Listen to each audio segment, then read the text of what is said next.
इस वीडियो में हम देखेंगे कि शो, जूम और विंडो के जितने टूल्स होते हैं वो क्या काम करते हैं और उनका यूज़ जो होता है वो किस लिए होता है। जैसा कि आप देख रहे हो, ये व्यू है और व्यू के अंदर ये शो, ये रिबन के अंदर ये जितने भी आप टूल दिख रहे हैं आपको, इस टूल का एक पूरा का पूरा बंच है जो शो रिफ्लेक्ट हो रहा है। यानी कि रूल है, फॉर्मूला बार है, ग्रिड लाइन है और हेडिंग है।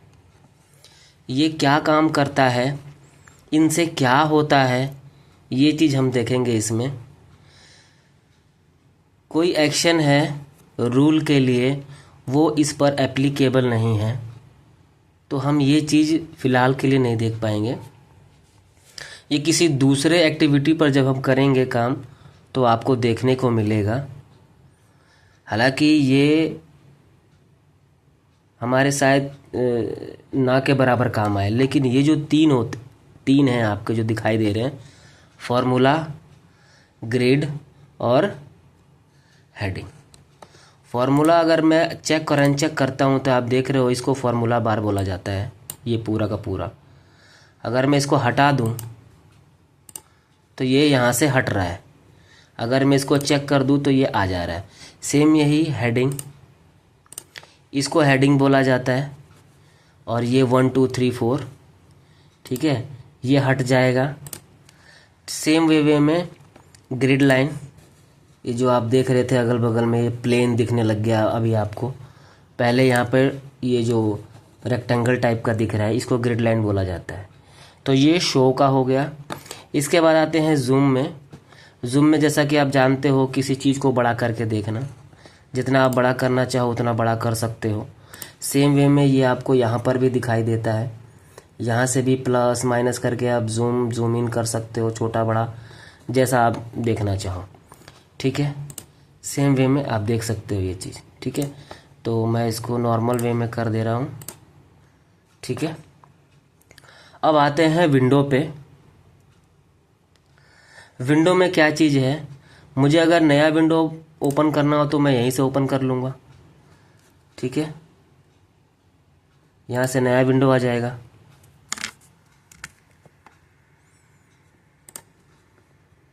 ठीक है, उसके बाद जितने भी विंडो ओपन हुए हैं उनको मुझे अगर अरेंज करना हो तो मैं इस तरीके से कर सकता हूँ जैसे ये दिखा रहा है। हॉरिजॉन्टल करना हो, टिल्ट करना हो, ठीक है, मैं ऐसे करके दिखा देता हूँ। ये देखो, ऐसे टिल्ट करके दिखा दिया ना इसने, तो मैं जैसे चाहूँ उस तरीके से इसको मैं कर सकता हूँ। उसके बाद इसके अंदर फ्रीज़ करना दिखाया हुआ है। फ्रीज़ करने का मतलब होता है, अब जैसे कि मैं स्क्रॉल कर रहा हूँ ना, ये चीज़ है ना, और यहाँ से भी ये स्क्रॉल कर रहा हूँ तो पूरा का पूरा ये मतलब मूव कर रहा है।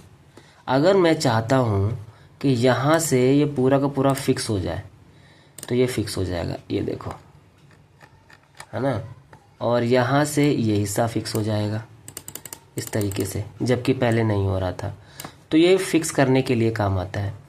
मैं डायरेक्टली इसको हटा देता हूँ यहाँ से। अब आप इसको पहचानोगे कैसे, आप देख रहे हो ये चीज़ एल टाइप में है, उल्टा एल है, ये सिर्फ हेडिंग को है, ये सिर्फ वर्टिकल है। तो जो भी आप इसको फ्रीज करना चाहो, जिस तरीके से करना चाहो आप इसको कर सकते हो। उसके बाद आता है स्प्लिट। जहाँ पर मेरा ये रखा हुआ है, अगर मैं वहीं से स्प्लिट करना चाहूँ तो वहीं से मैं इसको स्प्लिट कर सकता हूँ, ठीक है। ये देखो, पहले तो मैं इसका फ्रीज हटा देता हूँ, उसके बाद स्प्लिट करूँगा। एक मिनट, ठीक है, ये हट गया। अब मुझे स्प्लिट करना है, ये देखो ये स्प्लिट हो रहा है।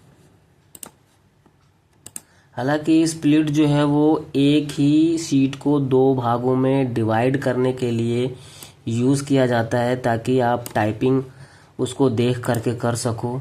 अगर आपने वर्डप्रेस में अभी कभी किया हो, ये देखो इस तरीके से, तो जो भी आप टाइपिंग करोगे ना एज इट इज़, वो सिंपल वे में, अब देखो जी ये 31 के बाद अगर मैं यहाँ पर 33 करूँ, उसके बाद 50 करूँ, ठीक है ना। ऐसे देखने में लग रहा है कि ये पेज अलग अलग है, बट ये अलग अलग नहीं होता है, बस ये देखने के लिए। अब मैं इसको हटाना चाहूँ तो स्प्लिट करूँगा ना, तो ये उसके आगे का कंटिन्यूअस, यानी कि पेज एक ही होता है।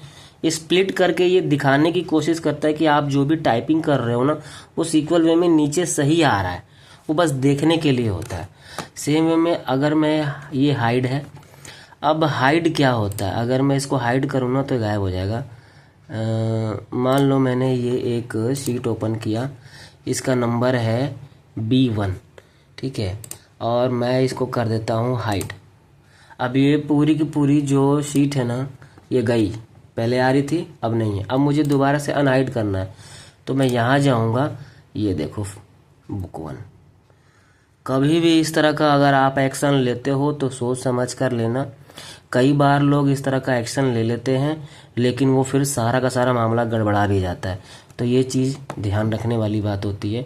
कई बार वो अनहाइड मतलब घबरा जाते हैं, तो आप कैसे अनहाइड करोगे ये मैंने इसमें आपको बता दिया। अगली वीडियो में हम लॉजिकल ऑपरेटर देखेंगे किस तरीके से काम करता है।